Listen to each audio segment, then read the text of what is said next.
Bismillahirrahmanirrahim. Assalamualaikum warahmatullahi wabarakatuh. Perkenalkan, nama saya Reni Oktaviani dari Prodi Manajemen Pendidikan Islam. Tujuan video ini yaitu untuk memenuhi salah satu tugas di akhir semester pada mata kuliah Ulumul Quran. Materi yang akan aku bahas yaitu tentang Israiliyat. Kita bahas latar belakang. Nah, munculnya tafsir Israiliyat adalah masuknya orang-orang Yahudi dan Nasrani ke dalam agama Islam, membawa kisah-kisah atau disebut juga dengan riwayat dari tradisi mereka yang seringkali disisipkan dalam penafsiran Al-Quran untuk menjelaskan ayat-ayat yang bersifat global, memuaskan rasa ingin tahu atau disebut juga dengan qiraah kaum muslimin dan memperkaya detail cerita para nabi. Namun menimbulkan perdebatan karena banyak yang tidak sesuai dengan syariat atau mengandung unsur fiksi, sehingga ulama kemudian bersikap kritis dengan memilih yang sahih dan yang perlu ditolak. Mari kita simak pembahasan materi. Pengertian tafsir Israiliyat. Tafsir Israiliyat adalah penafsiran ayat-ayat Al-Quran yang di dalamnya terdapat riwayat, kisah atau informasi yang berasal dari tradisi Yahudi, Nasrani, dan sumber para Islam lainnya. Informasi ini biasanya masuk ke dalam literatur Islam melalui para ahli kitab yang memeluk Islam atau melalui interaksi umat Islam dengan mereka pada masa awal perkembangan tafsir. Adapun ciri-ciri Israiliyat, yang pertama yaitu berasal dari ahlul kitab atau Yahudi dan Nasrani. Yang kedua yaitu biasanya berupa kisah historis, silsilah, cerita nabi atau detail-detail yang tidak disebutkan dalam Al-Quran. Yang ketiga, tidak memiliki dasar yang kuat dari Al-Quran atau hadis sahih. Adapun jenis-jenis Israiliyat, yang pertama yaitu Israiliyat yang dibenarkan sesuai dengan Al-Quran dan hadis. Yang kedua, Israiliyat yang ditolak bertentangan dengan prinsip Islam. Yang ketiga, Israiliyat yang tidak dipastikan benar atau salah, bersifat netral. Boleh disebutkan tetapi tidak boleh diyakini kebenarannya secara pasti. Nah, itulah ciri-ciri Israiliyat dan jenis-jenis Israiliyat.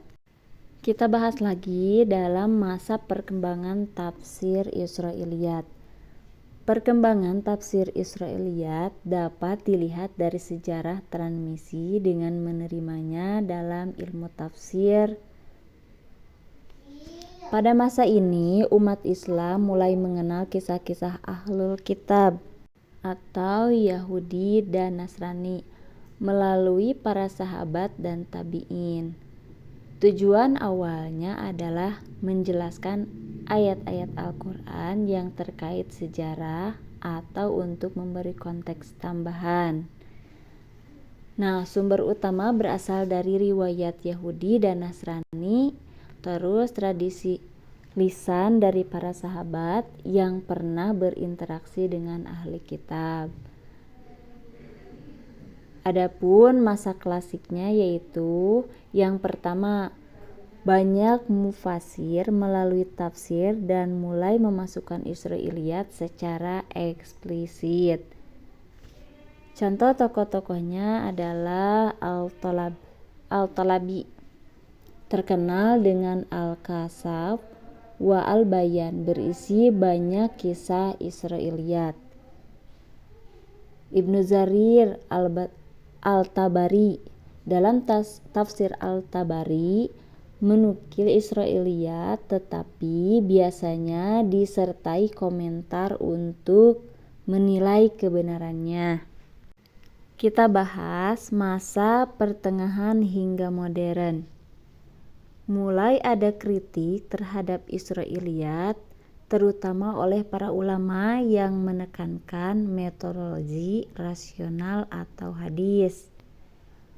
Tokoh penting Al-Nawawi menyarankan hanya menerima Israiliyat yang tidak bertentangan dengan Al-Quran dan hadis.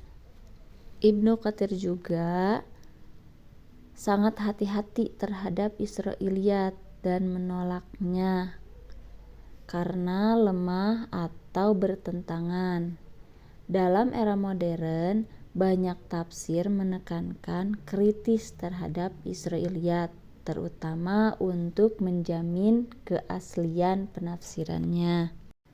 Pengaruh tafsir Israiliyat.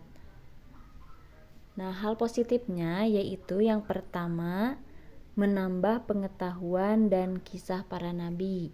Yang kedua, mempermudah pemahaman bagi umat.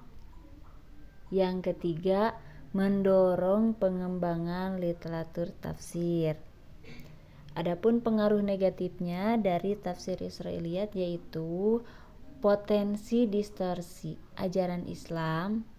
Yang kedua, munculnya kisah-kisah yang berlebihan atau khurafat.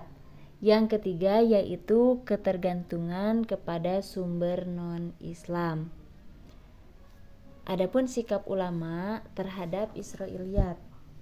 Yang pertama yaitu dibolehkan jika tidak bertentangan dengan Al-Quran dan hadis. Yang kedua, dihindari atau ditolak jika bertentangan atau lemahnya kebenarannya. Yang ketiga yaitu bersifat netral atau hati-hati.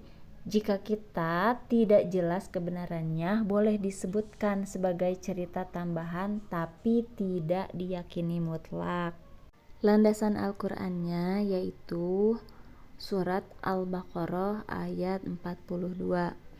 A'udzu billahi minasyaitonir rajim. Bismillahirrahmanirrahim. Wala talbisul haqqa bil batili wa taktumul haqqa wa antum ta'lamun. Shadaqallahul adzim. Yang artinya, janganlah kamu mencampur adukan kebenaran dengan kebatilan, dan jangan pula kamu sembunyikan kebenaran sedangkan kamu mengetahuinya. Kesimpulannya yaitu tafsir Israiliyat adalah penafsiran Al-Quran yang memuat kisah atau informasi dari tradisi Yahudi, Nasrani, atau sumber non-Islam lainnya. Meskipun memperkaya pemahaman sejarah para nabi dan memperjelas beberapa ayat, Israiliyat harus diterima dengan seleksi yang sesuai dengan Al-Quran dan hadis. Yang bertentangan ditolak, dan yang kebenarannya tidak jelas cukup disebut. Sebagai tambahannya, pengaruh positifnya dalam memberi konteks naratif dan literatur tafsir, tetapi berpotensi menimbulkan pemahaman kekeliruan jika tidak dikritisi. Sekian pemaparan dari saya. Mohon maaf bila ada kekurangannya. Wassalamualaikum warahmatullahi wabarakatuh.